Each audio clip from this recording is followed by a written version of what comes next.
All right, let's go ahead and get started. And then if we're joined by some other folks, they can just jump right in. You know how to use the interface, right? So I don't, and I know you can hear me already. Yeah, no problem. I know how to use everything. Cool. I'll just skip over my, can you hear me? Here's how you text chat. Right, Opening right. slides. Okay. And you know who I am, and I know who you are. Well, great. So we're racing right through this. We are like halfway done. Um, but I think also we can probably use our microphones, and really have this be a book chat, and Right. kind of talk through things. But um, I guess I'm wondering just about like why you wanted to come to this, and have you been thinking about small changes you'd like to make in your online course? Yeah, I have to date. Okay, so first of all, I'm kind of on sabbatical this fall, so I have a chance to learn a lot. I have Mm, because I'm not teaching, I'm having a lot of time to think about and develop my courses for the spring. yeah. So my um my I have taught two sections of an asynchronous 8-week course in the past, and I think I made some improvements from the first to second time. And so I'm going to be teaching that in the spring, plus two 16-week synchronous courses.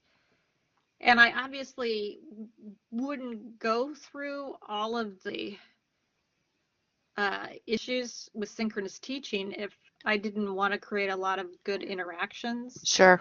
And so that's sort of my motivation. It's just a totally different way of thinking about what you do. I Mhm. mean, it's not totally different in the sense that, if you're face to face, I'm not a big lecture person anyway, so it was always activity driven. But then first of all, you got new tools to use that you don't have face to face, and you've got limitations. You're not handing out papers and moving people around and all of Right. that.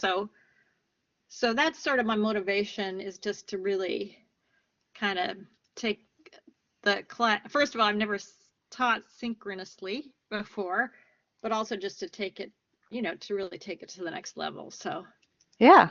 Okay. All right. So let me tell you a little bit about Flower.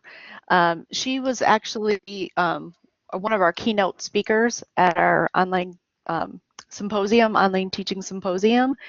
She's just a really cool lady, and she's a caring individual, and she's had a lot of experience with this, and um, she considers herself a tireless advocate for student success through teaching excellence, and so that's kind of the way she lives her life. And the next line I have in here, she's an educator in education, she's an author, and she's a speaker, in that order. So she really, although we're going to talk about her book, she really thinks of herself, as an educational expert, and she likes to kind of bring others into her experiences and her thoughts.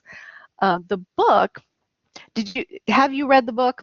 Because I know I you have you not didn't. read the book. Okay, that's actually cool, because that's what we're kind of doing, is saying you don't have to read the book. We'll kind of, give you the highlights of it. So the way it's structured is each chapter has these different models that go along with then these practical tips or applications that you can use in your class. And she really structures them around that they are just these small changes that don't seem so daunting and impossible that you couldn't possibly, make them happen. And then in each chapter, again, she has these principles. And so she recognizes that they every situation is different. Disciplines, come at things different ways, and teaching styles make for different choices. But if there's some guiding principles that she's found, she kind of names them in the book.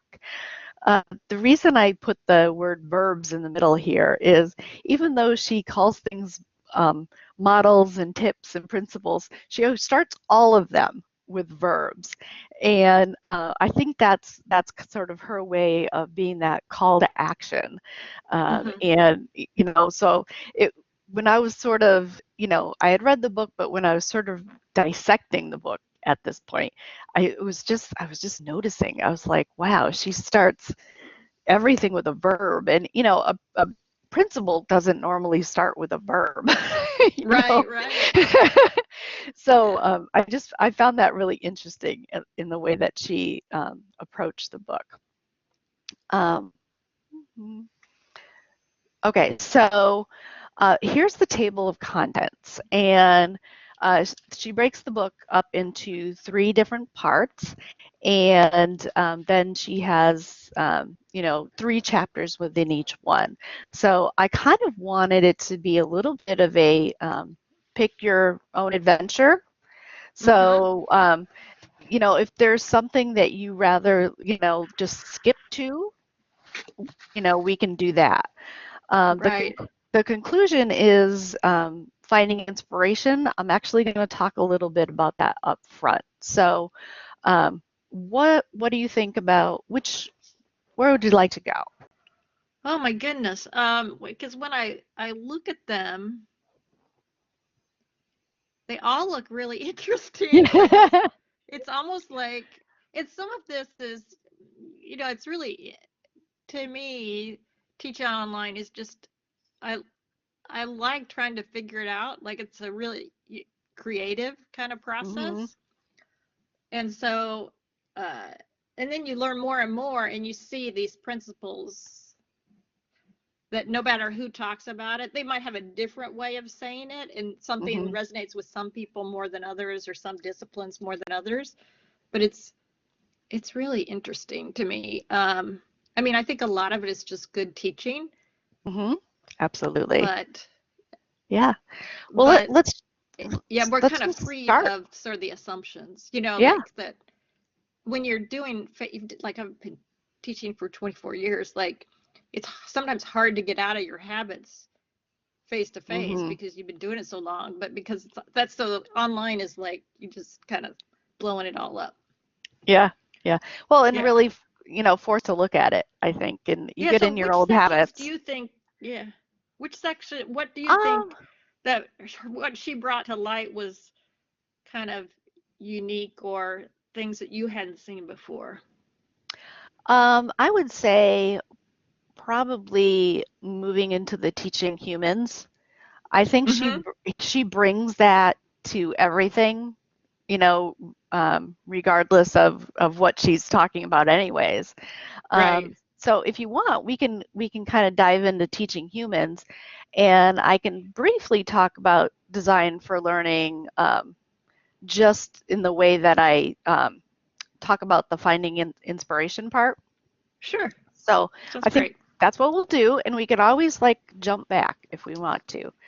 And I think also in your situation, you probably have had a lot of um, you know development in backward design. Just the way the Yeah, program's because been you all have been approached. doing all these workshops and helping, and I took the online academy and, Yeah, that's yeah. all been great. Okay. So, I said I was going to, I'm sort of skipping to the end, and that's why I think it's sort of the backward design. Okay. Where do, where do we want to be at the end of this workshop? Hmm. And I think what it is finding that inspiration, and I think you've found it a little bit already because you're in the middle of your sabbatical, and you've already been sort of reflective of your teaching and things like that. The way Flower approached it is she just described it as sort of 2 different meaningful stories, and one of them was she was asked to be part of a quality review project, and that's certainly something that we've talked about in the experiences that you've had. But what Hmm. she came to realize was that without any sort of adequate preparation, her courses were really not up to snuff. Right. And I think that was sort of a impactful moment for her. And we see that where um, you're feeling really good about things, and you feel like you kind of nailed it, and then um, when you really sit down and unpack it, sometimes well, at least for Flower, she was kind of like, whoa, I didn't I didn't know what I thought knew. And Right. yeah, so that was something that kind of gave her inspiration to now seek out that information. Um, she also recognized that, it's still all about the learners and how we get our all of our learners from point A to point B, and that really that was a calling for her. And she considers it social justice. That Mm-hmm. we always try to strive and remember our students, and so we're going to come back to this at the end, but Mm-hmm. I just want you to think about maybe if there's a story that you have in your own mind that is kind of inspiring you now to do things a little bit differently. And then maybe jot down some notes of, like, I think that I can implement this tip or this suggestion. And, that's really the whole principle of small teaching is those small changes that have a big impact, and that you kind of keep making these small changes as you're able. This is sort of a second book. So Flower wrote this with James Lang, and he actually wrote Small Teaching. So she kind of took it a step farther with the small teaching online. But just like you said, a lot of these are just good teaching principles. Right. It's But how kind do of, you execute on that? Right. I mean, yeah, it's yeah. you and also how do you keep it all hang together? Like how do you develop these own habits so that you don't have Hmm. to think about it anymore and you can then work on other things? Right. I'm jotting down what you're saying because it's so cool. Yes, we're trying new things. We want them to be a habit, and then that kind of sinks into our brain, and we're able to do other things. Yeah. Okay, so now I'm going to kind of skip over that first part so I can get to the teaching humans.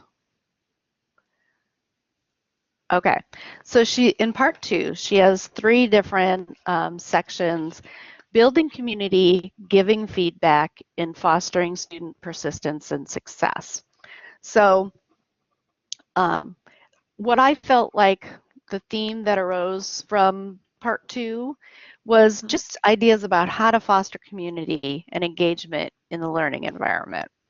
And what you just said about kind of knitting it all together, and I think fostering community too, it's things that you can do, but it has parts and it has a whole, like, Right, you right. know and so yeah, there's the small things that you can do, but you also want them to connect with each other, so there isn't these disconnects that are happening. So what I'd like to talk about as we unpack these is um, she's going to talk about showing up for class. So I want to discuss sort of what does it mean to show up for class.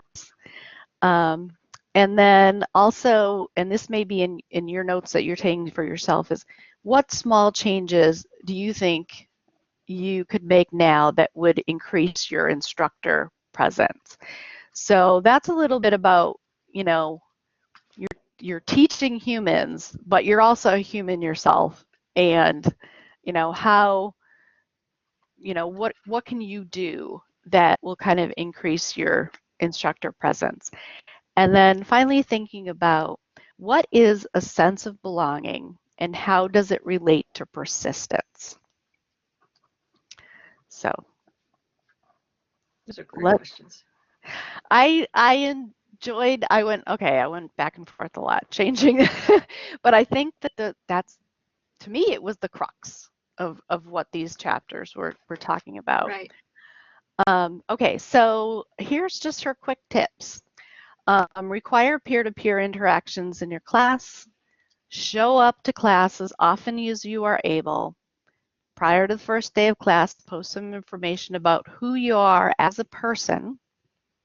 Develop cultural awareness and cultivate and demonstrate genuine caring for your students.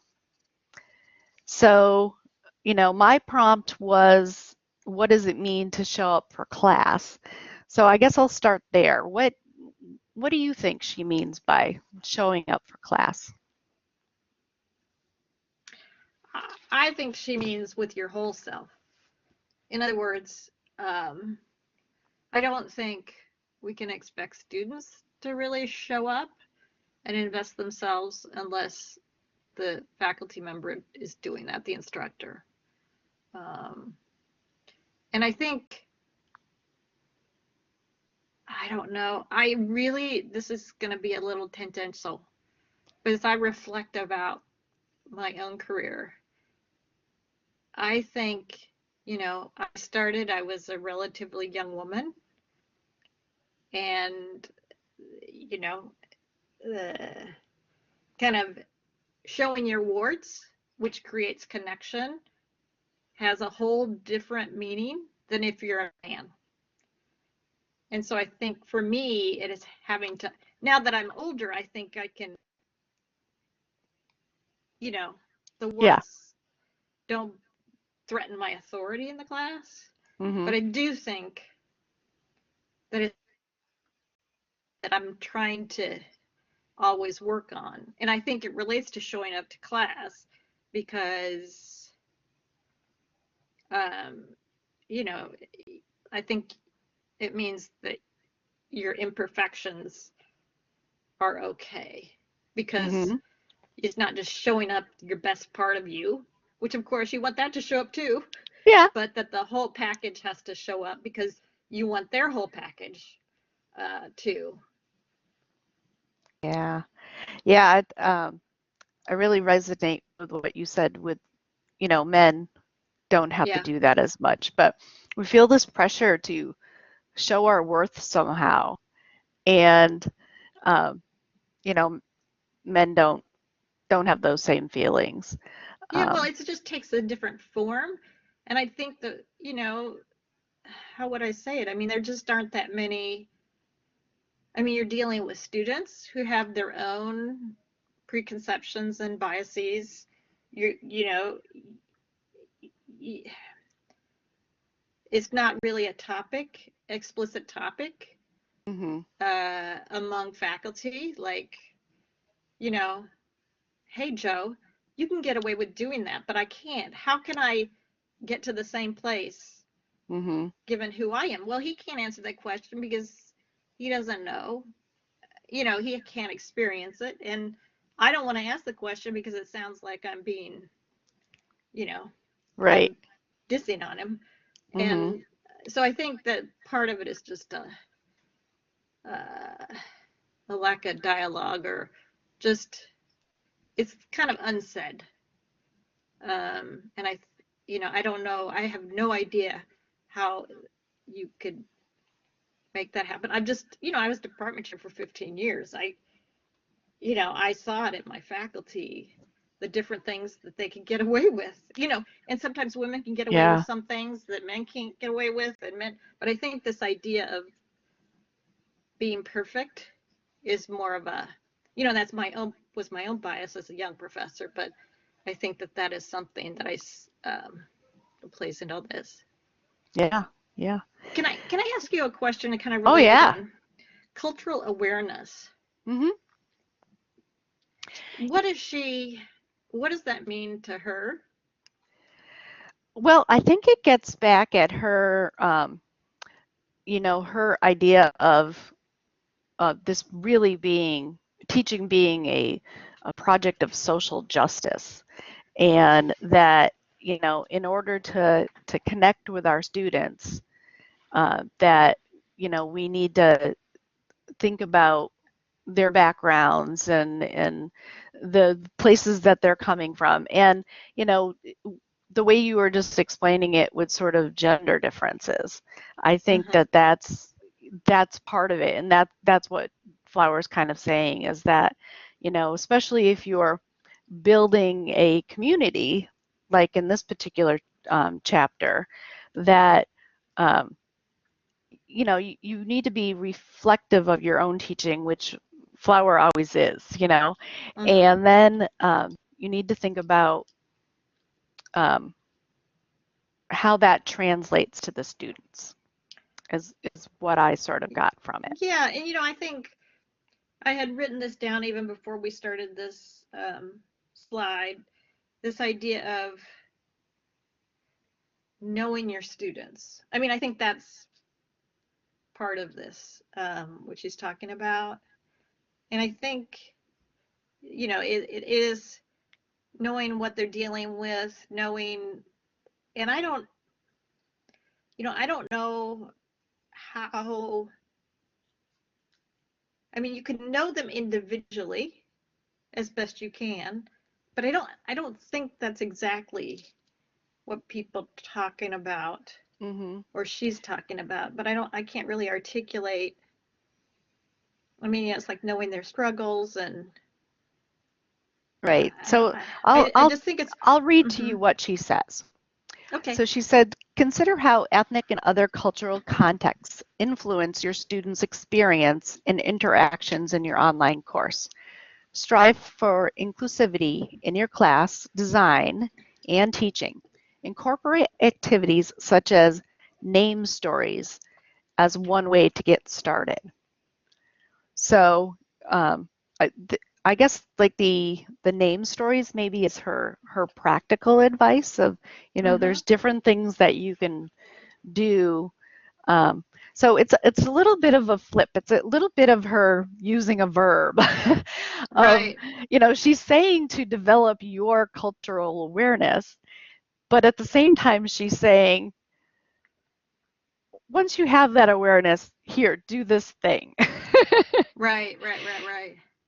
And so, she's really just saying, um, you know, her verbs again, consider, which is kind of wishy-washy, right? Mhm. But then she's saying strive for inclusivity and then incorporate these activities. And so I think it's a little bit of more than knowing your students to Right. what are you going to do about that knowledge and Right. how are you going to get to know your students? Yeah, and that's what I struggle with. Like even I mean, sometimes like I have to write a reflection paper at the end of the class about, well, what did they take away from this class? I said I don't want to know what content, I want experiences and then I learn a lot about my student. You know what I like? Mm-hmm.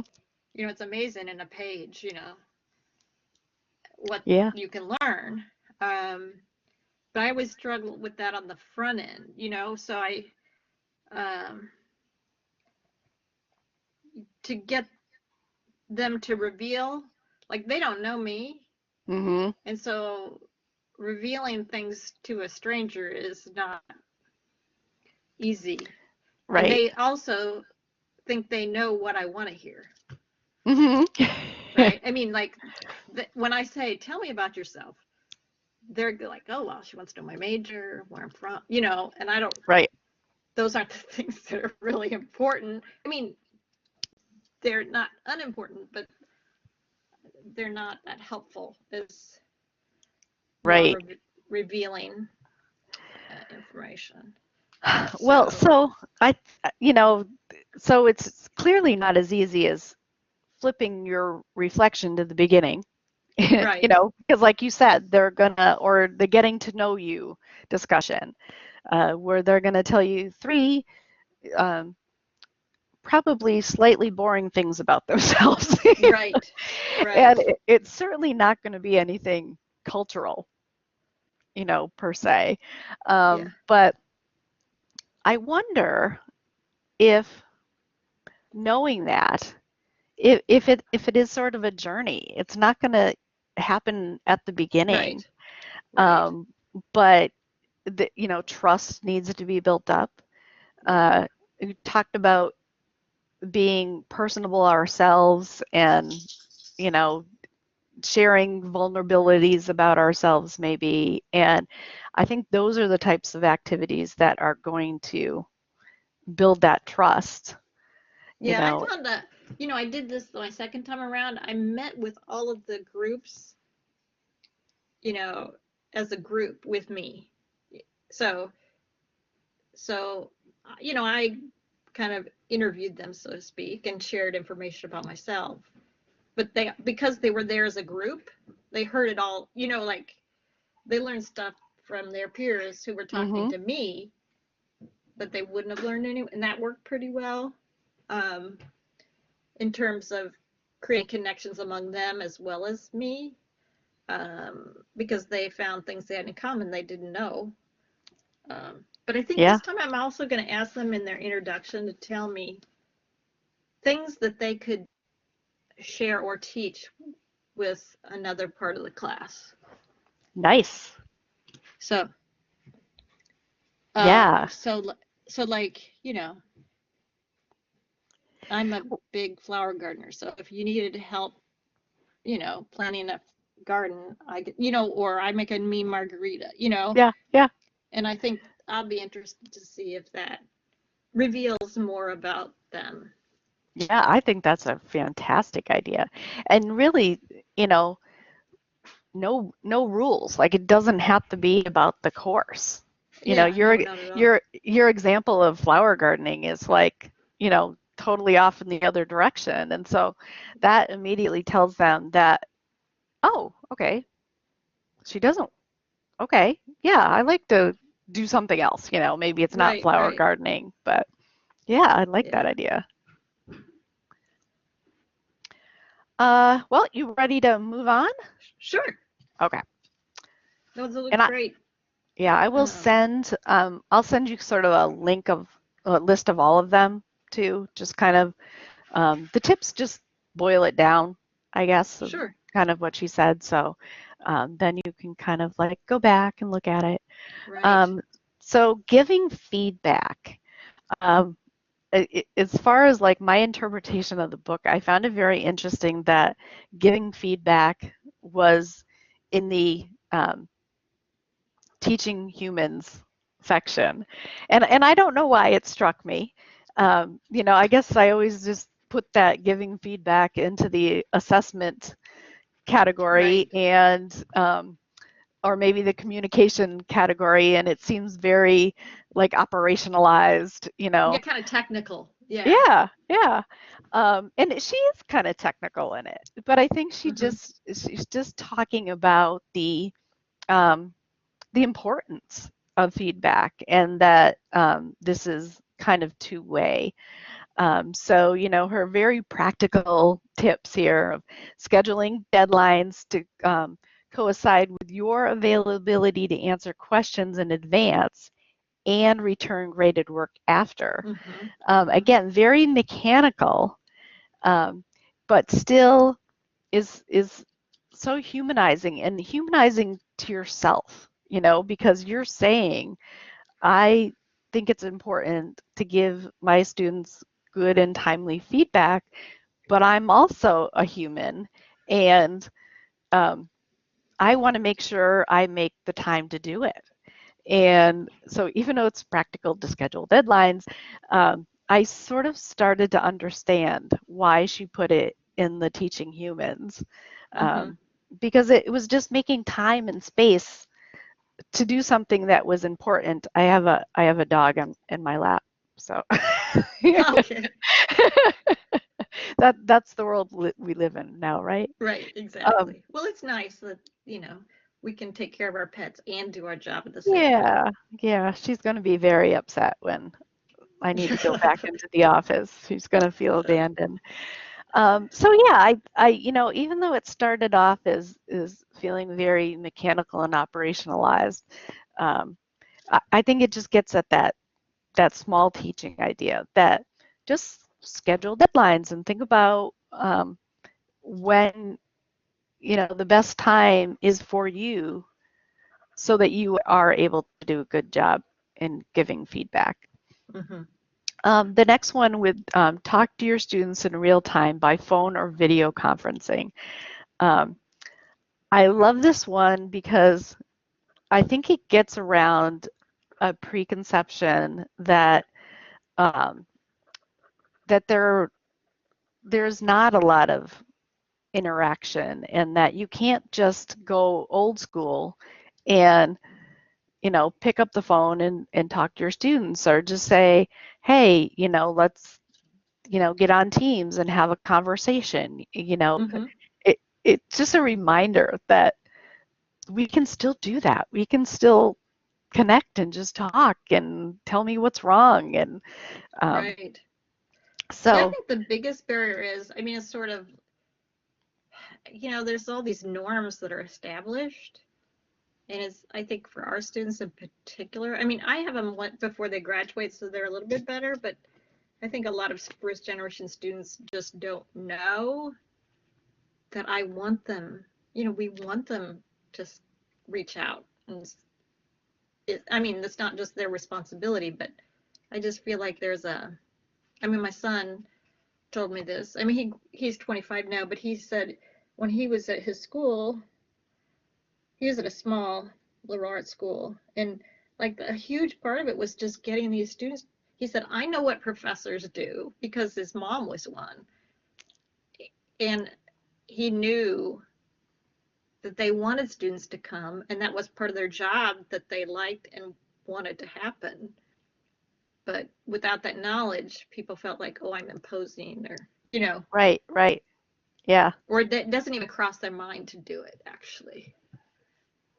Yeah, I think the idea of imposing too, you're right on with that. It's kind of Mm-hmm. like, oh, I don't want to disturb them.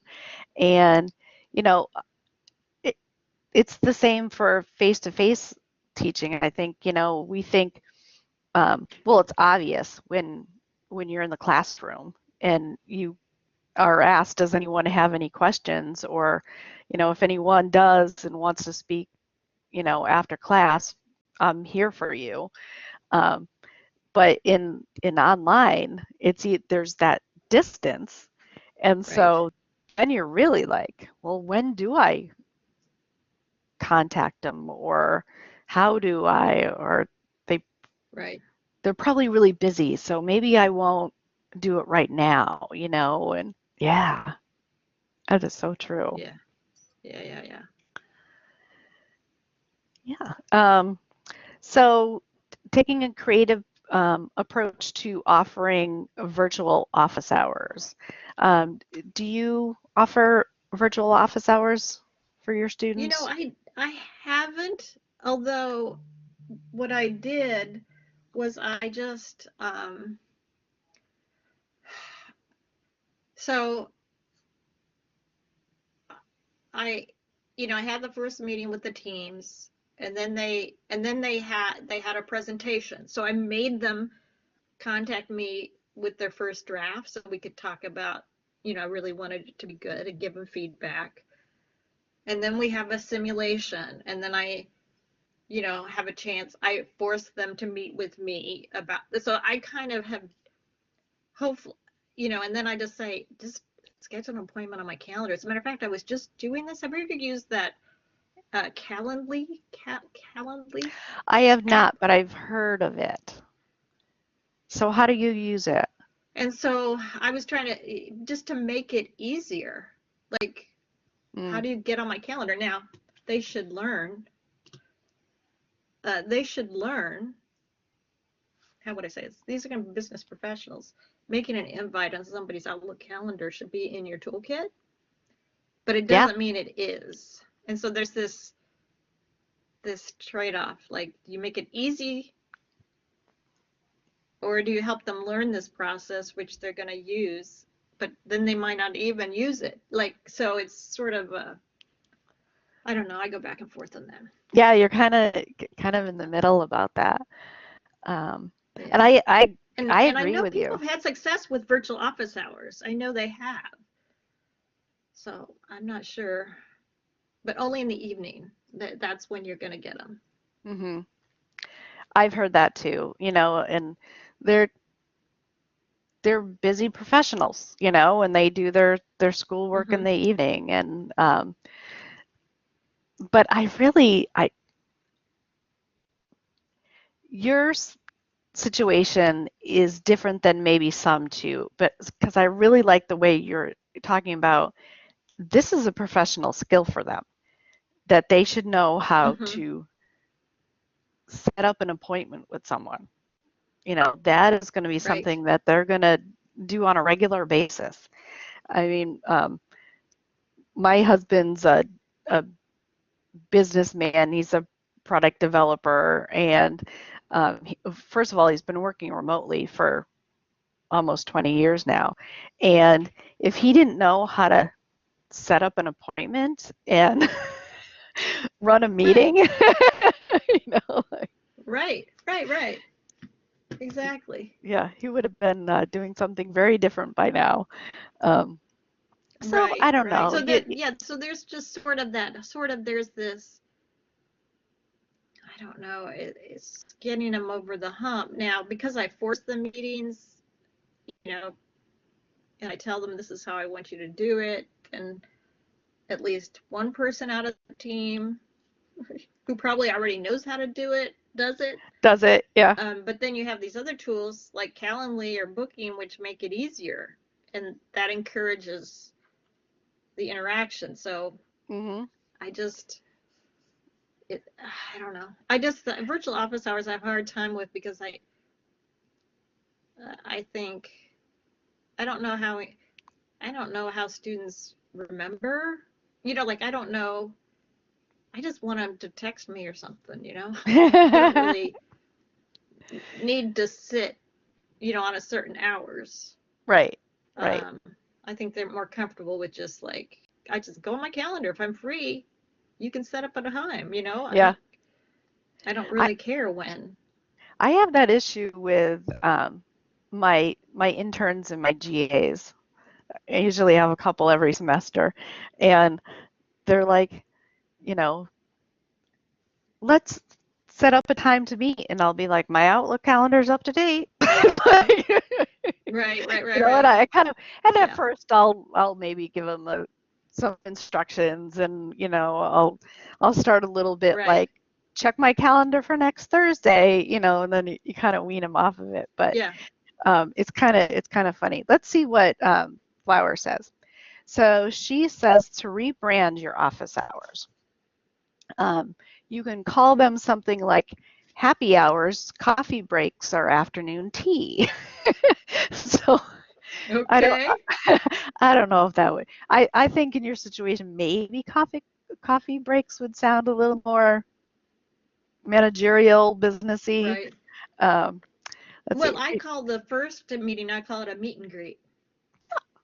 Okay, yeah. So, And um, do you have many objectives for that, or is it just kind of like let's kind of get to know each other? it's just to get to know each other. Yeah. And then to Yep. ask it's, because it's the second week, they have, or second or third week, they kind of have questions, like, how is this, Hmm. they have questions, so I can ask them. So what are any questions you have about the course? And, Yeah. um, Oh, this is another tip down the line, but maybe it's good for what you just said.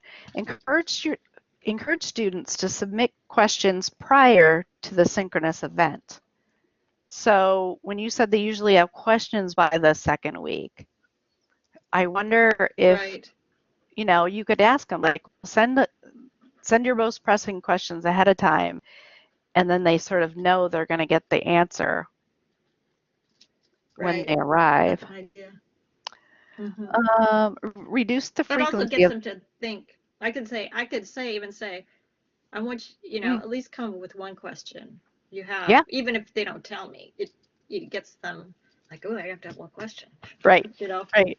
Well, and I think there's something about offering incentives to offer, to give points for attending. Um, Right, right, right. And having the question may be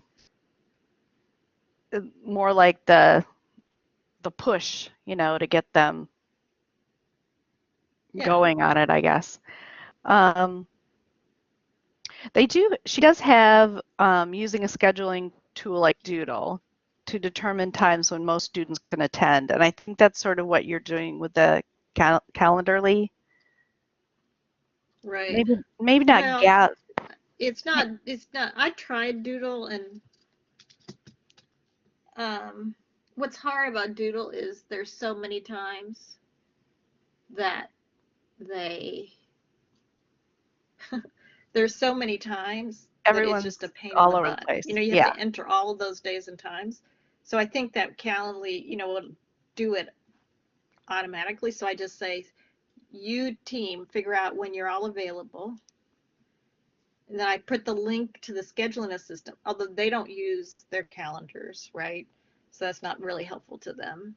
But They and then should. I at least, yeah, they should. They should. But that's, I don't know. I feel like um, managing your email and your appointments, like you need to be able to do that without any even thinking about it, so you can concentrate on your job. Yeah. But I don't know how to get them there because it's hard, you know. Yeah. Yeah. My son had just started graduate school, and it's driving his father nuts, at least, that he's not, scheduling out days to do his work and things like that. And, when Mm-hmm. he gets into the industry, he's going to regret that because, it's nothing worse than an employee that, doesn't shows up late for a meeting. Um, and so I said, I think we got to let him fail this one a little bit. We got Oh to. yeah, and he'll learn. I mean, he'll figure it out. I mean, this is the thing. You know, actually, my son manages some people, and we were talking about this, like, even in a department, like you need people that's part of that accountability for being responsible for their performance, whatever that is. People have to fail. Yeah, yeah. And so in some ways I see that in a classroom. In other words, that's why I'm cognizant I'm teaching seniors, so I'm not wouldn't communicate with freshmen the same way I It do with wouldn't be the seniors. same Like, thing. Right.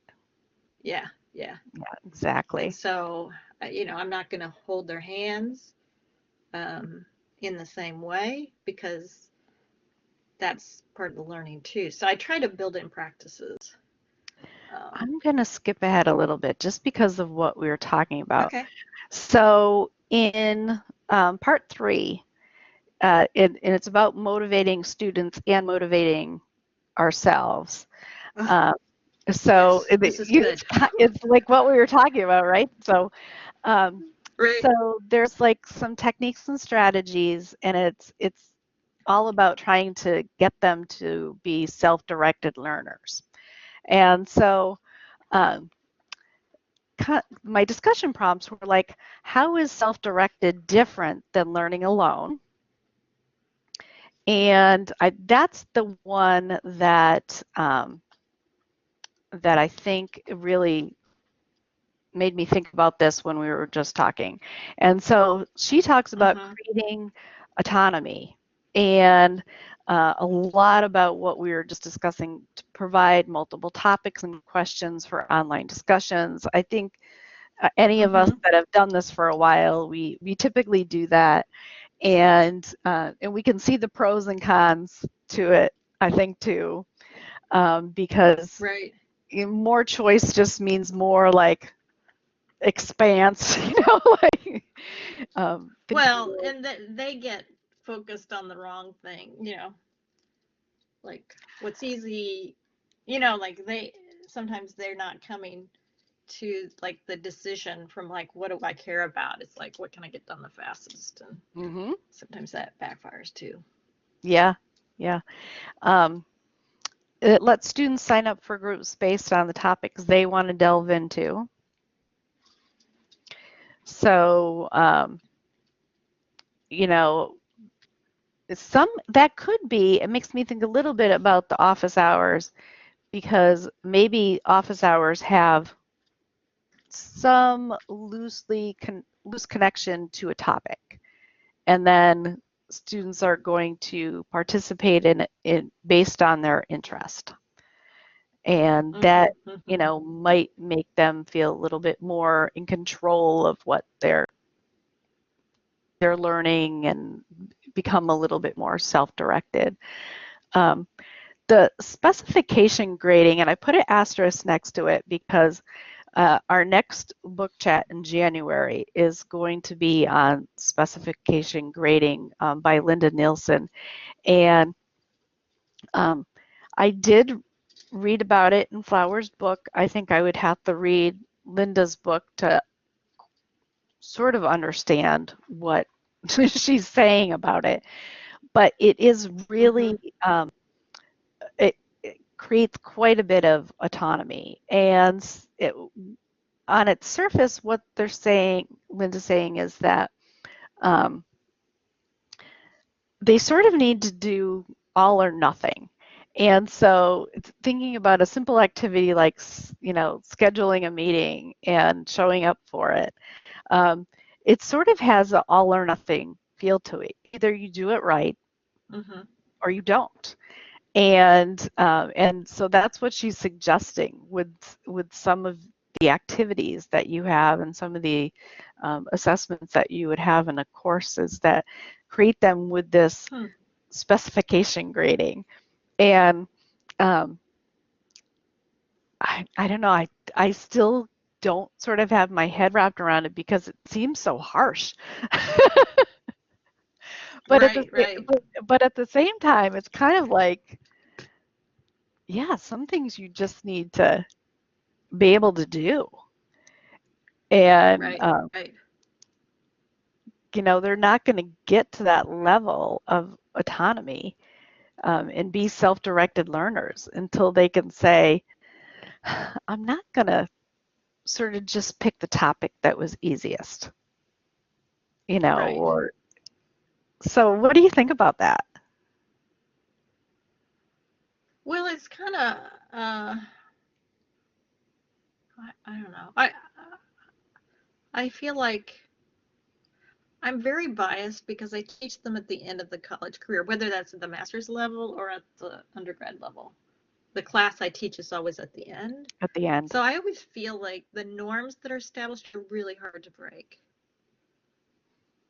And so if this is very different, it's really hard in their last semester. I mean, you can frame it, but I don't know. There's some really ingrained habits that are hard to break. And I'm not saying it's impossible. And it's always, you know, you're always working on the margin. Like, can I move students along? It's not like everybody arrives at the same space, at the same place, but yeah. I just, you know, it's funny you talk about online annotation tools and feedback. You know, when we're talking about feedback, like getting students to actually read the feedback. Like, it's crazy. Like, you know, I've done things in the past, like had them, you know, do a draft, and maybe it's a type of feedback. And then I felt like what they gave me back was just literally, there was no real thought to it. They just took my comments and they, and maybe it was the type of comments I gave them, but I just like getting students to actually read the feedback it's not very motivating when they don't. I guess I'll put it that way. Yeah, I've seen that too. You know, I think it's important to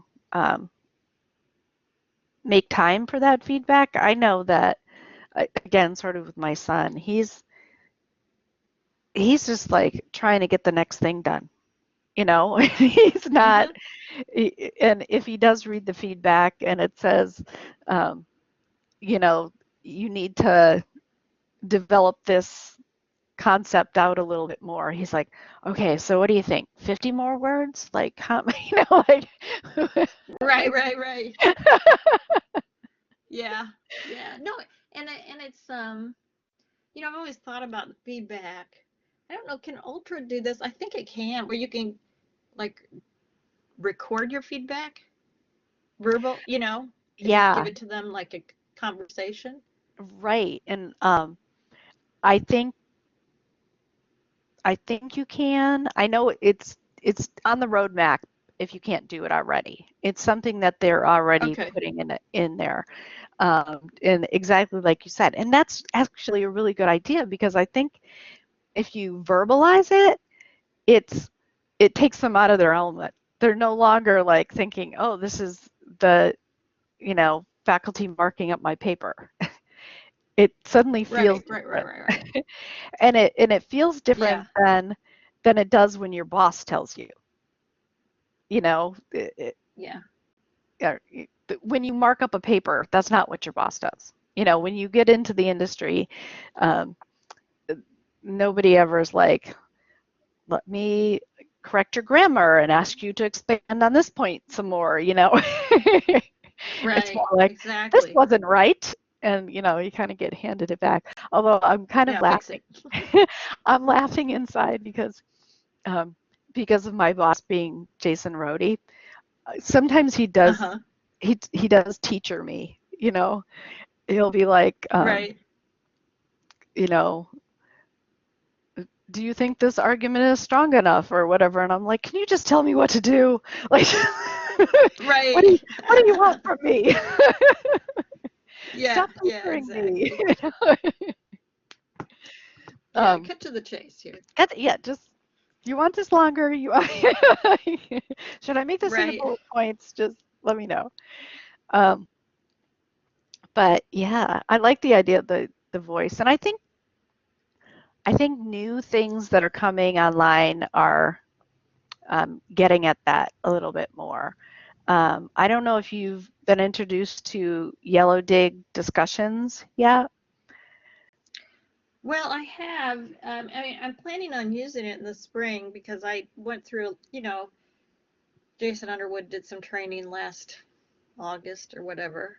Hmm. And I think some of my colleagues are using it with some success. So I thought, oh, I think I'll give it a shot. Yeah, well, you have to let me know what you think of it. It really takes discussion boards and knocks it over and rebuilds it, and it's really meant for to use gamification motivation instead of Mm-hmm. uh, more of the I guess the typical kind of motivations and discussion boards. And um, so, maybe that'll change the discussion boards for a few years and then everybody will sort of normalize it and we'll have to break them Right. all up again, But, right now Exactly. discussion boards are so common. It's I'm like sorry. My Siri somehow got turned on, so it keeps talking to me, and I don't know why. maybe Can if you you hear it when Siri talks? no, I can't. Okay, good. Then that's Okay. good. I'm sorry. I Okay. just Yeah, no, students are getting so used to, um, the discussion board that you need to reply to two people and it needs to be so long. And again, students are just kind of looking for what do they want from me? And I'll just follow that recipe and then I'm done, right. you know. And Yeah. so Yellow Dig's sort of very interesting because it comes at things in a totally different way. Um, that students just I don't know right now they're approaching it differently, and I think that may be the same with your voice idea of at least they'll be curious the first time. I wonder what this is going to Yeah. sound like. Well, and frankly, it's easier than reading. I mean, to be perfectly honest. You know what I mean? Like it's Yeah. easier for me to get general ideas um, across than, I mean, I guess broader ideas, Yeah. which in my topic, it's pretty abstract concepts that they're applying. So I don't know. I was just thinking about, again, getting them to read feedback is always hard. Yeah. So other ways to get them that feedback. We are actually in the last few minutes. Sure.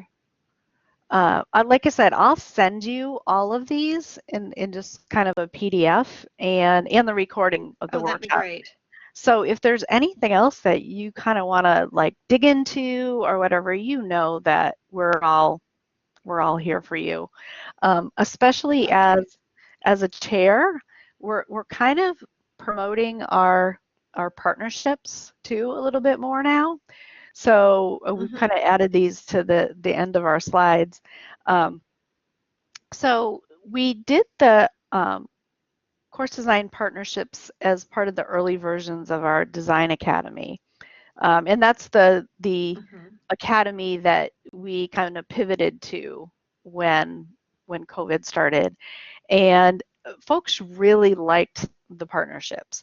Having somebody one-on-one that they could bounce ideas off of, um, not dissimilar to the partnership that you would have with your instructional designer, but just able to offer it to more people.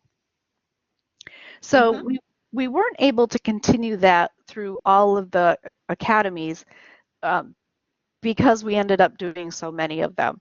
We didn't have the staff to have one-on-one Sure. relationships with the almost 400 people, that participated in the academies. But it was so, like, our staff loved it so much, and the participants Right. loved it so much that we said, well, for those who want it, we're going to make it happen. So, just kind of like spread the word in your position and your influence that you have, that Yeah. uh, we are very interested in, um, just being there as a sounding board and helping folks through really any kind of course modality. So, things are crazy right now. There's all types of modalities.